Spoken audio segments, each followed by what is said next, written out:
Welcome, everybody, to the Single and Stiletto Show. I'm Suzanne Oshima, and I'm a matchmaker and dating coach at Dream Bachelor and Bachelorette, and I'm also the founder of Single and Stilettos.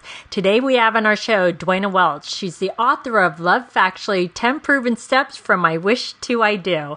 And I'm so excited to have her here today because today she's going to tell us how to answer that dreaded question of, why are you still single? I hate that question. I think it's the dumbest question ever, and it's the worst question to ask somebody, but she's going to give you some great tips on how to answer it. But before she does, Dwayna, I would love for you to tell our audience a little bit about you and what made you write this book, Love Factually. Sure. Well, thanks for having me on again. I always enjoy your audience very, very much, and your questions as well. So I was terrible at relationships is the really short answer to this. And like a lot of people, I got interested after I was in a lot of pain. I got interested in not being in pain anymore. But unlike most people, I decided to use science to help me out.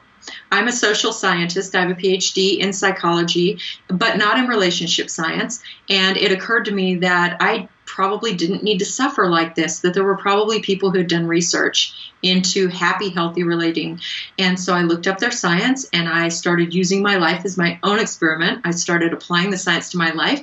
I got great results. I've been happily married for almost 9.5 years to my husband. And people started wanting me to help them. So I started having clients and a blog, and then that turned into my book, Love Factually.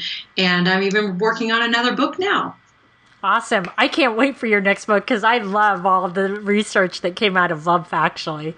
So, Dwayna, I know this happens a lot to people is they'll either get asked this like on a date, why are you still single? And I'm like, why would you ask that on a date? But they also get asked it like at family functions, you know, the aunt or the family friend will go, oh, but you're so beautiful. Why are you still single? And people mean well, but they don't realize it. It makes you actually feel like something's wrong with you. Because I remember when I was single and I would get that question, it was like, oh, God, how am I going to answer this now? So, Dwayna, tell them how to answer it in a smart way.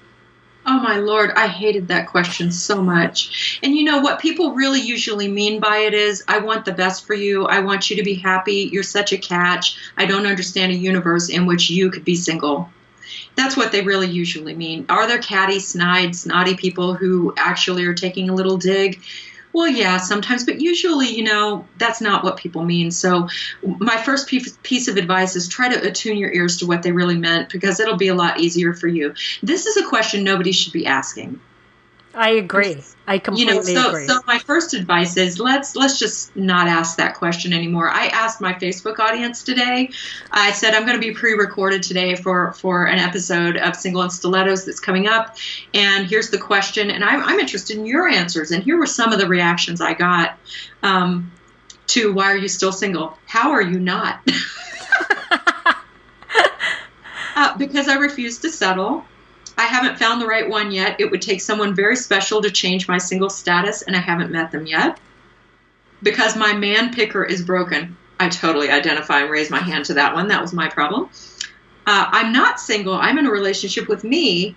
Or, here's mine. I'm in a relationship with chocolate. There you go. I like that one. I haven't broken up with it, by the way. Okay, but there was a very serious answer I got from a man. I thought this was really thoughtful. He said, seriously, I find it a bit offensive to be expected to justify my status one way or the other. My life, my choice, my business. And it's very hard to frame that question in any way that is not front-loaded with some judgment, suggesting that singlehood is less desirable or in some way inferior. Bravo, gentlemen. Thank you. I love that answer. It's true. It's not inferior. There's sometimes where you just want to be single and you don't want to be in a relationship and you're happy because you're doing everything that you want to do. Yeah. So, but you know, a lot of people who are single, they do want to be partnered. And those are the people watching this podcast, obviously. And so for you, I want you to consider your answer in light of what do you think the other person wants for you and what do you want from them? So if you want for them to change the subject, let's say that you don't think they have your best interest at heart, or maybe they do, but you want to change the subject. This is not something you want to discuss with them. We need to have a kind, respectful way of interacting with people, just as a way of being. If I could summarize all relationship science in one sentence, the sentence is, if you can find and be someone kind and respectful, your love life will go well. And if you can't, it won't. So even when somebody says something we don't like, we need to try to have a kind, respectful answer. So if you don't want to answer, you can say, well, I'm really just focused on other things right now. How are you? Just redirect the conversation back to them. I've done that before, when you just turn it around and focus on them, and then they kind of get lost in it. That's a good one. So, there's no need to be snide. Most people mean well. The people who don't mean well, don't give them the satisfaction of seeing you on the defensive. Just say, well, it's really not what I'm focused on right now, and just change the subject. But let's say that it occurs to you that you'd like to be your own dating service. I really recommend that people use a variety of methods to find a partner, and it is completely legitimate, time-tested, and science-approved to use your network as your own dating service, to get set up with people. If you think this person really cares about your finding the right person, you can turn this around. You can say, you know what, I wonder that too, and I'm wondering, as we're standing here, I'm kind of wondering, would you like to help me? I love that. That is so funny. And then they kind of go, what? Well, here's the thing. Most people love to be a matchmaker. That is true. They really love it. They would love to be the person at your wedding who gets to show the invitation and say, I did this. People want to help. Never forget, most people are helpers. Most people inherently wish to help you.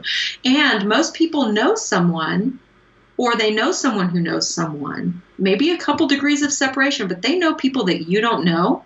They know people who either are single and appropriate for you, or they know people who know people in that category. So if you trust them, and again, I wouldn't do this with somebody that you didn't have some level of trust with, but if you think they have your goodwill at heart, and if you think, you know what, I never considered you as my possible matchmaker, but you'll do, you can say this to them. You can say, it's occurring to me, I don't know why I'm single either, but I need someone to make a good introduction. And it occurs to me, you might know somebody, or you might know somebody who does. Would you be willing to be an angel on my side?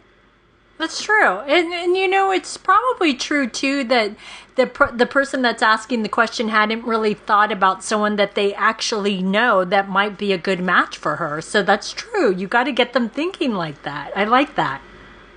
Yeah, the best friend I've ever had, I coached her, and back in the days when I was getting started, and I had her, she had just moved to Manhattan. She didn't know anybody except for her roommate, and I had her share her list of what she wanted and what she had to have with her roommate, and her roommate looked at the list and within days saw a man that fit this description just walk into the shop where she worked.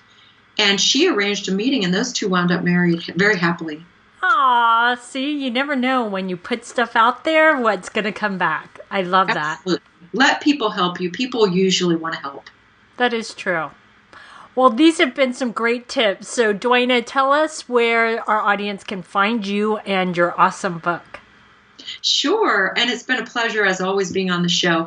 You can find me and my book, and you can even get a free chapter at the following web address. Love Factually, that's Love Factually with an F.co. Awesome. Well, thanks, Dwayna, for joining us on the Single and Stiletto Show.